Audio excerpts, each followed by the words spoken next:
Dear students, आज हम चर्चा करेंगे एप्लीकेशन ऑफ डेरिवेटिव्स के अंतर्गत माने चैप्टर 6 के अंतर्गत एक नए टॉपिक पर जिसका नाम है tangents and normals. Tangents and normal, स्पर्श रेखा और अविलंब। तो आइए सबसे पहले थोड़ा सा इस टॉपिक पर जाने से पहले क्या टेंजेंट होता है, स्पर्श रेखा और अविलंब होता है, पहले थोड़ा सा इंट्रोडक्टरी पार्ट पर बात कर लेते हैं। इंट्रोडक्टरी पार्ट क्या है? देखिए, वहाँ पर आपने क्लास 11th में किसी रेखा के बारे में पढ़ा था। यदि कोई रेखा किसी ये कोई रेखा है, ये एक्स एक्सिस है, ये आपका वाई है, वाई एक्स, ठीक है। और ये क्या है आपका, ये जो रेखा है इसके साथ में एंगल बना रही है। मान लीजिए कि ये आपका थीटा है, थीटा, ठीक है। तो जो इस रेखा द्वारा एक्स अक्ष के साथ, एक्स अक्ष की पॉजिटिव डायरेक्शन के साथ जो एंगल बनता है उसे हम क्या कहते हैं? m = tan theta. m = tan theta का slope of a line, slope of a line, ठीक है। प्रवणता, किसी रेखा की प्रवणता। तो ये क्या है? ये angle theta. Trigonometric tangent of an angle theta, m क्या है? tan थीटा के इक्वल। और ये क्या है? Trigonometric tangent of an angle made by A line with the positive direction of x-axis in anti-clockwise sense। क्या कहलाता है? ये आपका स्लोप ऑफ ए लाइन कहलाता है। इससे स्पर्शित हैं आपने क्लास 11th में इसका अध्ययन किया है, right.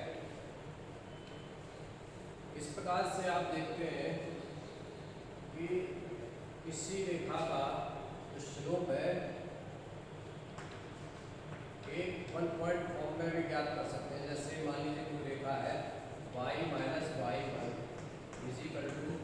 mx - x1।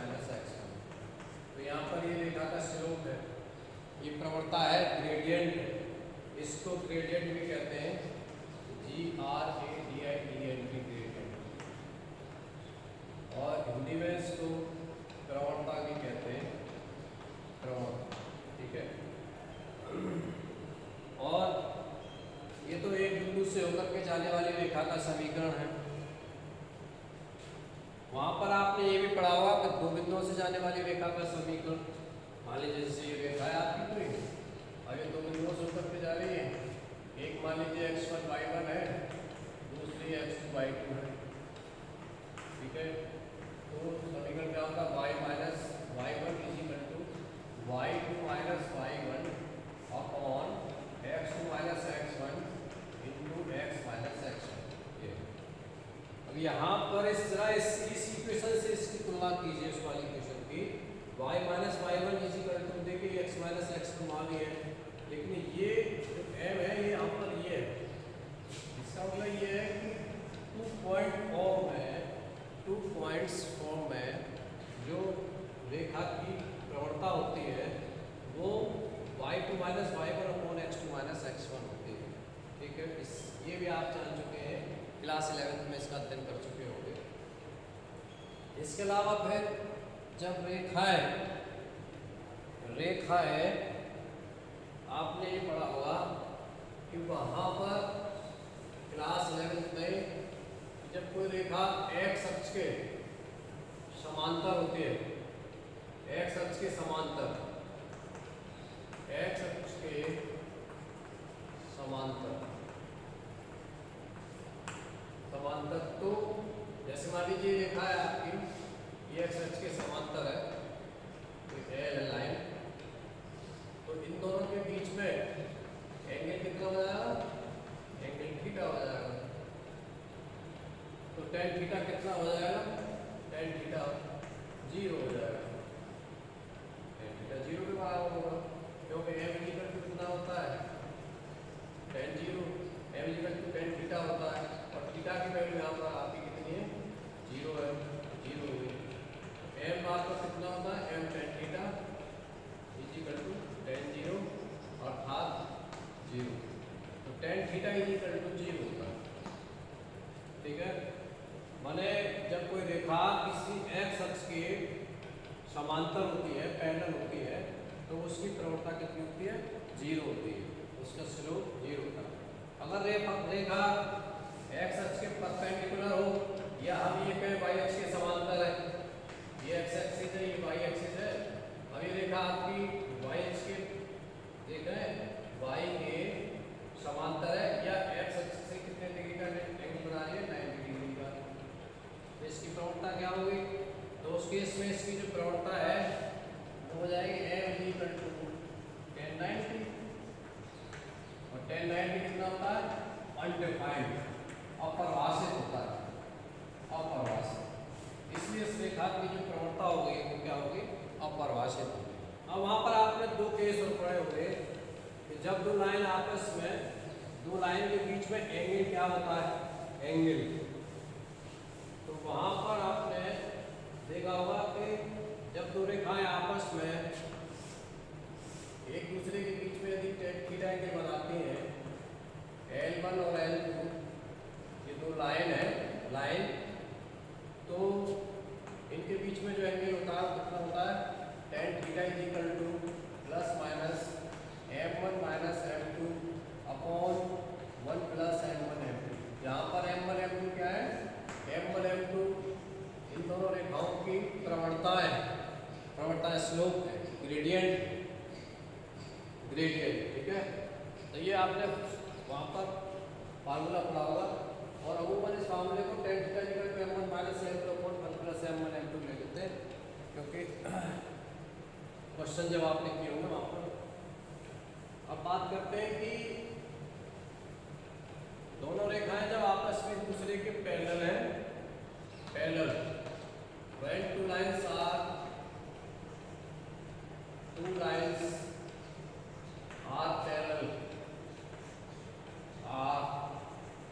to each other, parallel to each other, जब दोनों रेखाएं एक दूसरे के समांतर है, दोनों रेखाएं एक दूसरे के समांतर है, each other, अदर है ये, मैं दिखाई जब दे रहा हूँ आपको, अदर, तो दोनों रेखाओं के बीच में एंगल कितने का होगा, इसकी प्रवणता m1 है, इसकी प्रवणता m2 है, ये L1 लाइन है, L2 लाइन है, तो इन दोनों के बीच में आप एंगल देख रहे हैं कितना हो जाएगा, 0। तो यहाँ पर tan theta is equal to कितना होगा, tan 0 is equal to m1 minus m2 upon 1 plus m1 m2, 1 plus m1 m2, tan 0 की वैल्यू कितनी होती है, 0 होती है, 0 को 0 अपॉन पर लिख सकते हैं, तो ये होगा आपका m1 minus m2 upon 1 plus m1 m2, ठीक है। क्रॉस मल्टीप्लिकेशन करेंगे, क्रॉस मल्टीप्लिकेशन, तो क्या मिलेगा आपको, m1 is equal to m2, अर्थात जब दो रेखाएं आपस में दूसरे के समांतर होती है तो उन दोनों की प्रवणताएं भी समान होती हैं, ठीक है। अब बात करते हैं हम, जब दोनों रेखाएं एक दूसरे के परपेंडिकुलर होती हैं तब क्या स्थिति होती है, तो जैसे ये रेखा एक्चुअली परपेंडिकुलर है, मान लीजिए L1 लाइन है, ये आपकी M2 है, जब परपेंडिकुलर होगी तो निश्चित रूप से इन दोनों के बीच में भी कितने बार होगा, 90 डिग्री का, तो उस केस में इस फॉर्मूले में रख देंगे तो tan 90 डिग्री इक्वल टू हो जाएगा आपका m1 minus m2 upon 1 plus m1 m2, और इसकी वैल्यू कितनी होती है, इन्फिनिटी। इन्फिनिटी को हम 1/0 लिख सकते हैं, is equal to m1 minus m2 upon 1 plus m1 m2। Cross multiplication करेंगे तो यहाँ से 1 plus m1 m2 equal to 0 हो जाएगा, अर्थात 1 plus m1 m2 equal to 0। और क्या मिला आपको, m1 m2 equal to minus, ठीक है, m1 m2 equal to minus. इसका तात्पर्य क्या है, इसका तात्पर्य ये है कि यदि इस रेखा की प्रवणता, अगर इस रेखा की प्रवणता m है तो इस रेखा की प्रवणता कितनी हो जाएगी, माइनस के बराबर होने। और यही है कि अगर इस रेखा की प्रवणता m है कैपिटल इस वाली की, तो इस वाली की प्रवणता कितनी हो जाएगी, माइनस के 1/, ऐसे ही, ठीक है। ये तो ये था आपका थोड़ा सा उसके बारे में।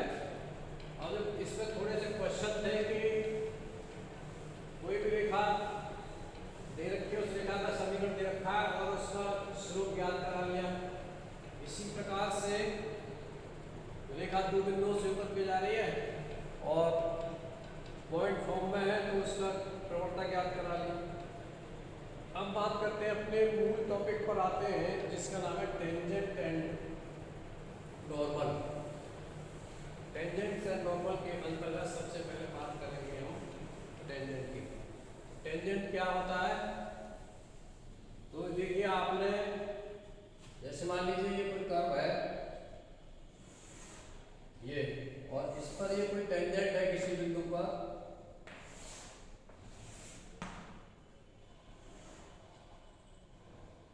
इस कर्व के y इक्वल टू fx कोई कंटीन्यूअस कर्व है, माना fx y equal to fx क्या है, कोई कंटीन्यूअस कर्व है और इसके इस बिंदु पर एक स्पर्श रेखा खींची गई है। तो इस स्पर्श, मान लीजिए ये रेखा जो है इस बिंदु पर स्पर्श कर रही है x1 y1 पर, ये पॉइंट P है आपका, कोई इस पर ये स्पर्श करती है, ठीक। तो आप जानते हैं कि जो नॉर्मल होता है ठीक इसको 90 डिग्री का एंगल बनाता है, 90 का, ये नॉर्मल है आपका, नॉर्मल अविलंब, ये क्या है, टेंजेंट स्पर्श रेखा है आपकी। और ये जो टेंजेंट है एक एक्स एक्सिस की पॉजिटिव डायरेक्शन के साथ में एंटी क्लॉकवाइज साइंस में, एंटी क्लॉकवाइज साइंस में मान लीजिए ये साई बना रहा है, जो हम थीटा लेके चल रहे थे वहां पर, या मान लिया हमने साई बनाता है।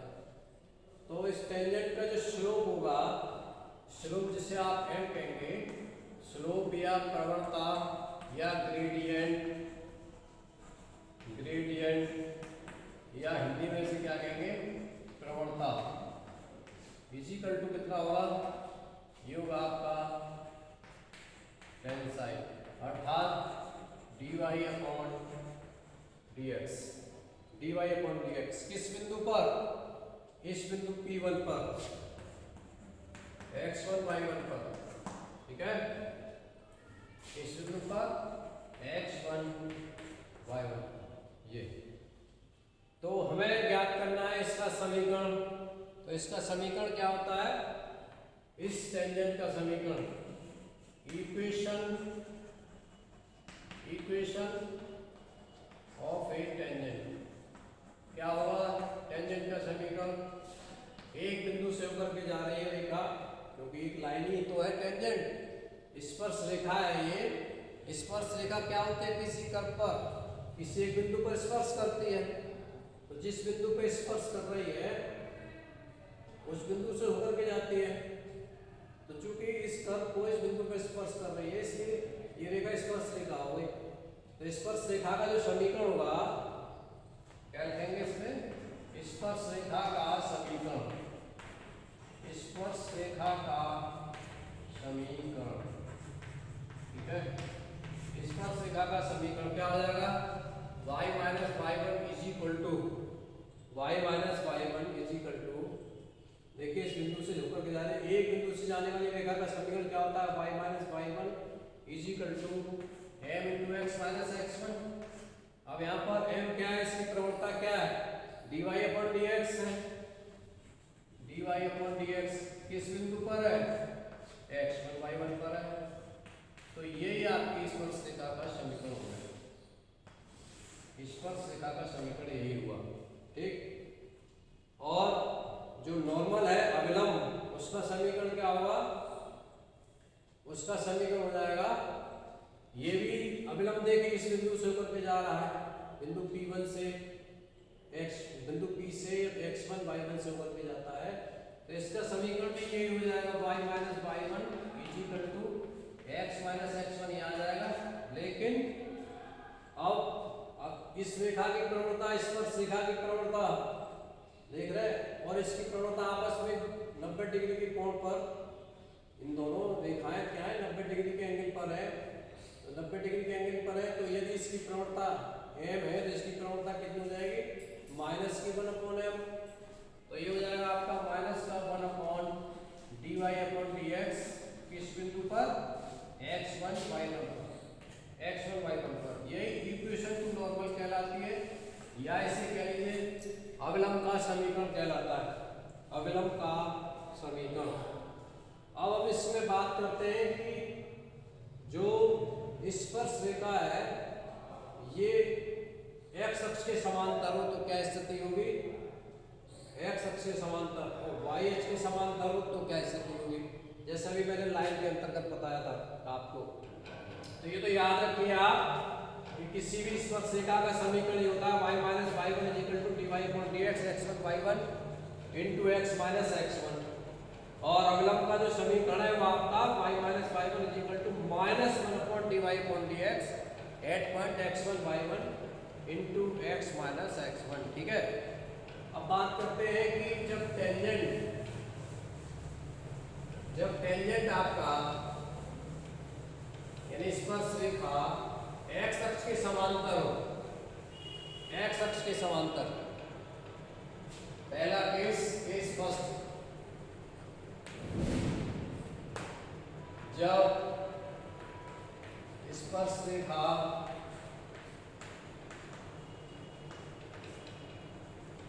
x अक्ष के समांतर, x अक्ष के समांतर हो, ठीक है। When the tangent is parallel to x axis, तो उस केस में आप देख रहे हैं कि जब टेंजेंट, मान लीजिए ये स्थिति है, ये टेंजेंट है आपका इस बिंदु पर, और ये आपकी x एक्सिस है, ये y एक्सिस है। तो ये जो टेंजेंट है आपका जब x एक्सिस के समांतर होगा तो निश्चित रूप से इनके बीच में जो एंगल है वो कितना हो जाएगा, 0, एंगल 0 हो जाएगा। तो उस स्थिति में tan थीटा की वैल्यू कितनी हो जाएगी, 0, अर्थात tan थीटा कितना होता है m, अर्थात dy अपॉन dx की वैल्यू कितनी हो जाएगी, 0, ठीक है, कितनी हो जाएगी, 0। तो x एक्सिस के पैरेलल हो तो tan थीटा आपका 0 हो जाएगा। दूसरा केस dy अपॉन dx 0 हो गया। तो दूसरा है कि जब स्पर्श रेखा आपके y अक्ष के समांतर हो, y अक्ष के समांतर, तो मान लीजिए ये पॉइंट है आपका, इस बिंदु पर स्पर्श रेखा है कोई, और ये y अक्ष के समांतर है, तो जाहिर सी बात है कि x एक्सिस के साथ में कितने का एंगल बना रही है, 90 डिग्री का एंगल बनाते हैं। तो उस स्थिति में इसका जो स्लोप होगा वो कितना हो जाएगा, अनडिफाइंड हो जाएगा। तो tan थीटा कितना हो जाएगा, tan 90 हो जाएगा, जिसकी वैल्यू कितनी होती है, अपरिभाषित होती है। तो जब आपका स्पर्श रेखा या टेंजेंट पैरेलल हो y अक्ष के, या ये कह लीजिए x अक्ष के परपेंडिकुलर हो, तो उस स्थिति में dy अपॉन dx की वैल्यू जिसको tan थीटा होती है कितने के बराबर हो जाएगी, वो हो जाएगी आपकी इनफाइनाइट, माने अपरिभाषित, ठीक है, अपरिभाषित। इसको हम ऐसे भी लिख सकते हैं, इसको हम ऐसे भी लिख सकते हैं, इसको 1 अपॉन कर दें, 1 अपॉन dy अपॉन dx, और इसको 0 अपॉन 1 अपॉन 0 लिखते हैं। इस तरह से भी क्वेश्चन के अकॉर्डिंग करते हैं, लेकिन वहाँ पर वो हम तब बताएंगे जब आपको क्वेश्चन कराएंगे। चलिए तो आइए बात करते हैं अब एक्सरसाइज पर। तो इसमें जो एक्सरसाइज है आपकी, एक्सरसाइज है 6.3। इसमें सबसे पहला क्वेश्चन है क्वेश्चन नंबर फर्स्ट।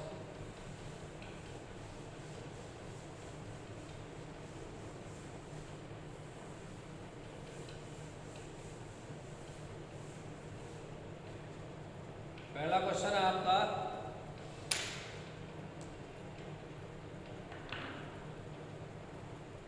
एक्सरसाइज 6.3 जो नॉर्मल एंड टेंजेंट पर बेस्ड है। इसका जो पहला क्वेश्चन है वो ये कह रहे हैं, find the slope of the tangent the curve y is equal to 3x की power 4, y is equal to 3x की पावर 4 माइनस 4x, 3x की power 4 minus 4x at x is equal to 4, x is equal to 4, x is equal to 4 point पर इन्होंने tangent का slope पूछा है, माने dy upon dx पूछा है x इज इक्वल टू 4 पर। तो बड़ा सिंपल है, क्या निकालना है हमें? स्लोप निकालना है। किसका स्लोप निकालना है? टेंजेंट का निकालना है। dy अपॉन dx कितना हो जाएगा इसका? dy upon dx equal to हो जाएगा इसका, तो इसको डिफरेंशिएट कर देंगे विद रिस्पेक्ट टू x, तो कितना होगा 12 x की पावर क्यूब माइनस 4। ठीक, और देखिए चूंकि इसमें y नहीं आ रहा है, इसलिए हमें x इक्वल टू 4 रख के इस मूल समीकरण में y की वैल्यू निकालने की आवश्यकता नहीं है। अगर इसमें y आ रहा होगा यहाँ पर, तो x इक्वल टू 4 रख करके y वाला पॉइंट हम निकाल लेते हैं। जो निर्देशांक जिस बिंदु पर टेंजेंट है उस बिंदु को और निकालते हैं। तो यहाँ पर आवश्यकता नहीं है, इसलिए dy अपॉन dx की वैल्यू x इक्वल टू 4 पर हो गई कितनी? 12 इंटू 4 की पावर 3 माइनस 4 कितनी होगी? ठीक है, ये है आपका क्वेश्चन नंबर पहला। इसको आप देख लीजिए कैलकुलेशन करके कितना आएगा, और ये आ जाएगा 764 के आसपास आता है, 764। सेकंड क्वेश्चन है आपका, सेकंड भी बिल्कुल वैसा ही है। Question number third, question number third देखिए, find the slope of the tangent to the curve y is equal to x की power q minus x, y is equal to x की power q minus x plus 1 at the point whose x coordinate is 2। जिसका x coordinate कितना है? 2 के बराबर है। ये तीसरा क्वेश्चन है आपका, तीसरा, whose x कोऑर्डिनेट इज 3। तो आइए सिंपली इसी की तरह डिफरेंशिएट करना है हमें, dy अपॉन dx निकालना है, और जो पॉइंट दे रखा है x कोऑर्डिनेट कितना दे रखा है? x कोऑर्डिनेट इसका 3 है, 3 है नहीं 2 है, 2। चलिए, तो ये हो गया आपका। सबसे पहले क्या करेंगे, इसको डिफरेंशिएट कर देंगे with respect to x। dy upon dx equal to कितना हो जाएगा? 3x स्क्वायर माइनस 1, 1 का कितना हो जाएगा? 0। तो dy upon dx at x equal to 3 into 2 का स्क्वायर माइनस 1, ये आ गया आपका 11। 4 3 जा 12 माइनस 1 इक्वल टू 11। तो स्लोप और टेंजेंट का हो, नॉर्मल का हो, अगर इसी में नॉर्मल का निकलवाते तो क्या कर देते हैं? माइनस का 1/11 आ जाता है। तो फिर नॉर्मल का टेंजेंट, नॉर्मल जो होता है उसका स्लोप कितना होता है? माइनस का 1/dy अपॉन dx। उस बिंदु पर x is equal to x और y बनता है।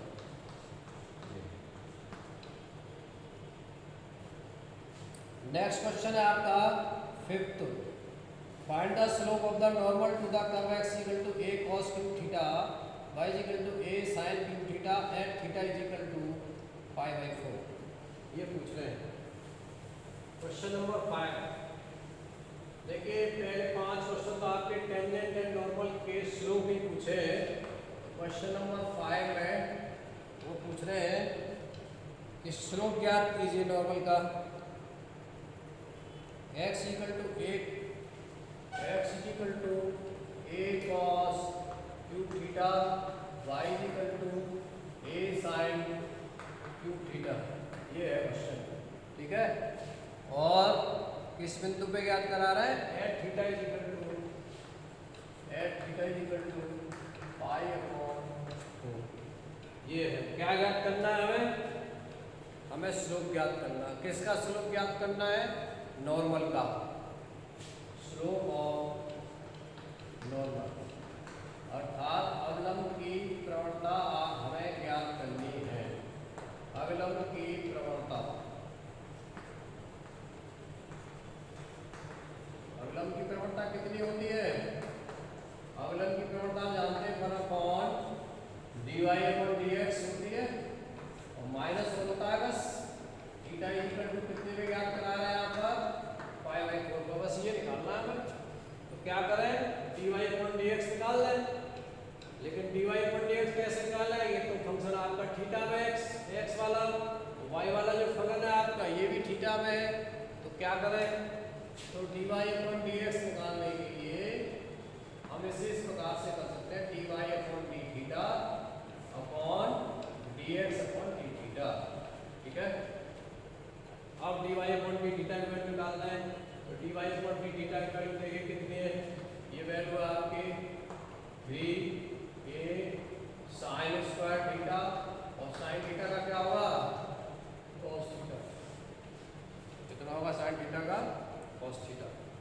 अब इसका निकालेंगे हम, तो इसका कितना हो जाएगा? 3a cos square theta into cos theta कितना हो जाएगा?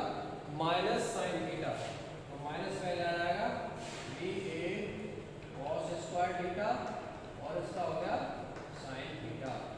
अल्टीमेटली कितना आया रिजल्ट आपका? देखिए cos थीटा से cos थीटा कैंसिल हो गया, 3a से 3a कैंसिल हो गया, sin से sin कैंसिल हो गया, बचा आपका माइनस का tan थीटा। कितना बचा? माइनस का tan थीटा। ये dy/dx आ गया और dy/dx की वैल्यू इस बिंदु पे कितनी आ गई? x theta equal to pi by 4 पर ये आ गई आपकी minus tan pi by 4 equal to minus का 1, राइट। अब क्या निकालना है हमें? तो लेकिन अविलंब की प्रवणता ज्ञात करनी है। किसकी प्रवणता ज्ञात करनी है? अविलंब की प्रवणता। तो अविलंब की प्रवणता कितनी होती है? वो मैंने लिख रखी है -1/dy/dx। तो यहाँ पर रख देंगे इसकी वैल्यू उठा करके माइनस का -1/dy/dx at x equal to pi upon theta equal to pi upon 4। तो ये हो जाएगा -1 अपॉन -1, क्योंकि इसकी वैल्यू निकाल चुके हैं पहले। तो कितनी हो जाएगी? 1।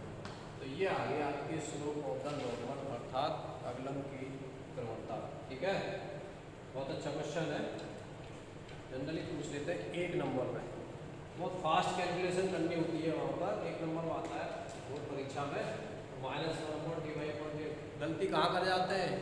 गलती यहाँ पर करते हैं कि अवलंब की प्रवणता पूछ रहे हैं और जल्दबाजी में माइनस का साइन जो लगाना भूल जाते हैं। तो ये जो माइनस है ना, ये यहाँ पर दीजिए माइनस पर टिक लगा देते हैं, क्वेश्चन गलत हो जाता है।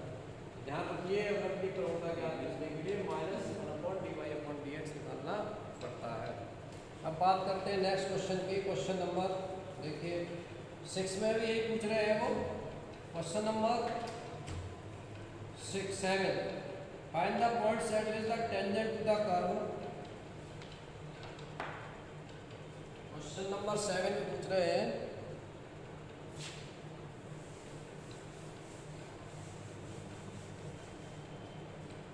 फाइंड द पॉइंट्स, माने उन बिंदुओं को ज्ञात कीजिए at which the tangent to the curve y is equal to x cube minus 3x square minus 9x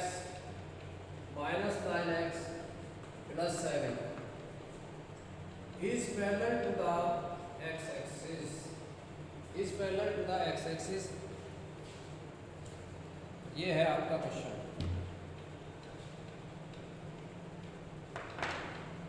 find the points. Question number है आपका ये 7. Find the points. Find the points at which the tangent is parallel to the x-axis. और किस पर tangent? इस curve पर बना हुआ टेंजेंट. माने ये पोजीशन होगी. देखिए ये कर्व है आपका, ये वाला कर्व है, और ये जो टेंजेंट है आपका, ये टेंजेंट इस x-axis के पैरेलल है. ये क्या है? टेंजेंट है, अर्थात स्पर्श रेखा है. स्पर्श रेखा, ये स्पर्श रेखा इस x-axis के पैरेलल है. तो जाहिर सी बात है कि इन दोनों के बीच में जो एंगल होगा वो कितना होगा? 0 होगा. तो tan थीटा कितना हो जाएगा? 0. tan थीटा 0 हो जाएगा, अर्थात dy/dx की वैल्यू कितनी हो जाएगी? 0. क्यों? क्योंकि dy/dx क्या है? स्लोप ऑफ द टेंजेंट है. स्पर्श रेखा की प्रवणता है, माने ग्रेडियंट है. ग्रेडियंट कहिए, स्लोप कहिए, m कहिए, ये झुकाव कहिए, ये एक ही बात है. और इसका जो झुकाव है x अक्ष के साथ में कितना है? 0 है. इसकी प्रवणता कितनी है? 0 है. स्लोप कितना है? 0. अर्थात dy/dx कितना है? 0 है. अर्थात tan थीटा 0 है. dy/dx की वैल्यू 0 आ गई, तो हम dy/dx यहाँ से निकाल करके 0 की पर रख देते हैं, हमें पॉइंट्स मिल जाएंगे. तो देखिए इसको डिफरेंशिएट किया हमने विद रिस्पेक्ट टू x, तो कितना आ गया? 3x स्क्वायर माइनस ये हो गया आपका 6x माइनस का 9 0. ठीक है. इसमें से 3 हम कॉमन ले लेते हैं, कितना हो जाएगा? x square minus 2x minus और ये हो गया 3 0. और ये हो जाएगा आपका 3 राइट हैंड साइड की तरफ ट्रांसफर हो जाएगा, तो डिवाइड हो जाएगा 0 से 0 ही आ जाएगा, और ये आ जाएगा x square minus 2x minus 3 0. इसकी फैक्टर कर देंगे. फैक्टर किए कितना आया? x square minus 3x plus 2x minus 3 0 plus x 0. ठीक है. माइनस 2x लाना है तो प्लस x हो गया. अब इसके फैक्टर किया आपने, कितने आ जाएंगे? x minus 3 into x plus 1 0. तो यहाँ से आपको x की दो वैल्यू मिलेगी. एक वैल्यू मिल गई आपको x माइनस 1 और एक वैल्यू मिल गई 3. ये दो वैल्यूज मिली आपको x की. तो इन दोनों मानों के संगत हम y के मान ज्ञात करेंगे. तो पहले corresponding to these values we can find out the values of y. ठीक है. तो पहले x की एक वैल्यू ले लेते हैं, उसके संगत y का मान ज्ञात करेंगे.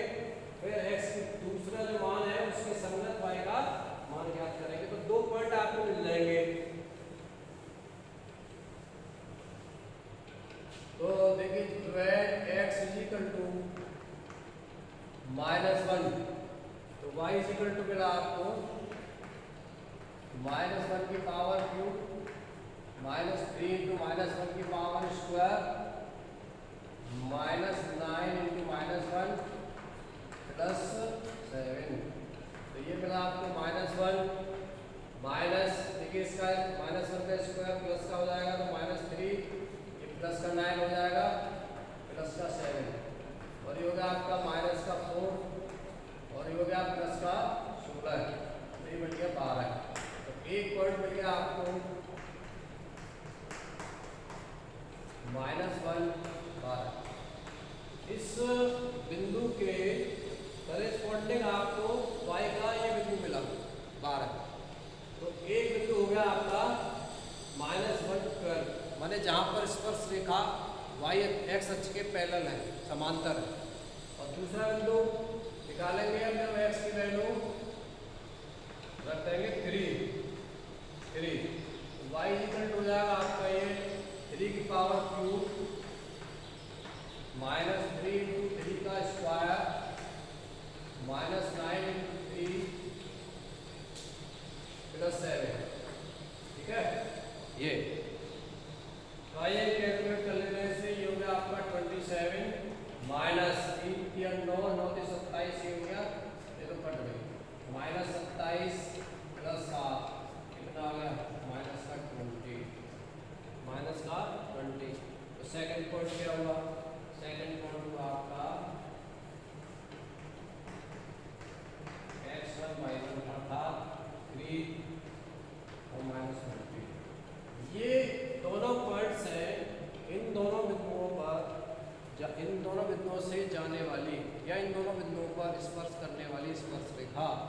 एक्स अक्ष के समांतर होगी, ये वो पूछ रहे हैं।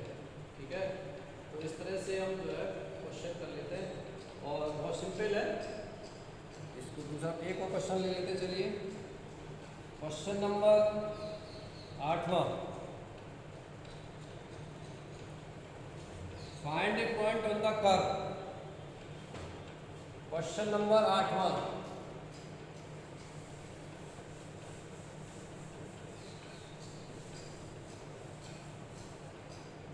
find a point on the curve y is equal to x minus 2 का whole square at which the tangent is parallel to the chord joining the points 2 0 and 4 4। ये इसकी बात कर रहा है कोड की, ये है इसका एक पॉइंट है आपका 2 0 और दूसरा पॉइंट है आपका 4 4। यहाँ पर इन्होंने ये दे रखा है कि स्पर्श रेखा आपकी एक्स अक्ष के पैरेलल है या परपेंडिकुलर है या कुछ और अन्य स्थिति है। तो फिर क्या करेंगे, इस पर हमें ये वाला पॉइंट ज्ञात करना है जिस पर टेंजेंट, जिससे होकर के टेंजेंट जाता है, टेंजेंट।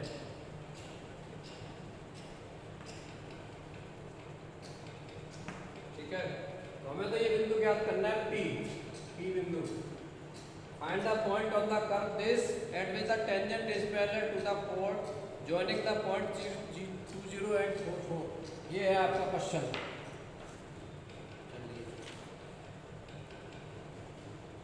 तो देखिए इस क्वेश्चन को पहले समझिए थोड़ा सा। इस बिंदु को P को हमें ज्ञात करना, हमने मान लिया बिंदु x1 y1 है।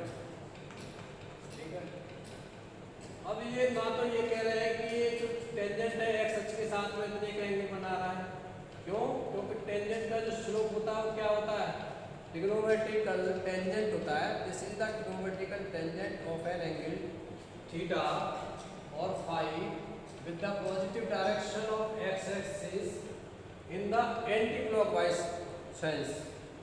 अब यहाँ पर ऐसी कोई स्थिति नहीं है टेन फाई के बारे में, टेन थीटा के बारे में बात ही नहीं कर रहे हैं, लेकिन हमें जब तक इसके स्लोप नहीं पता चलेगा तब तक हम इस क्वेश्चन को नहीं कर सकते हैं।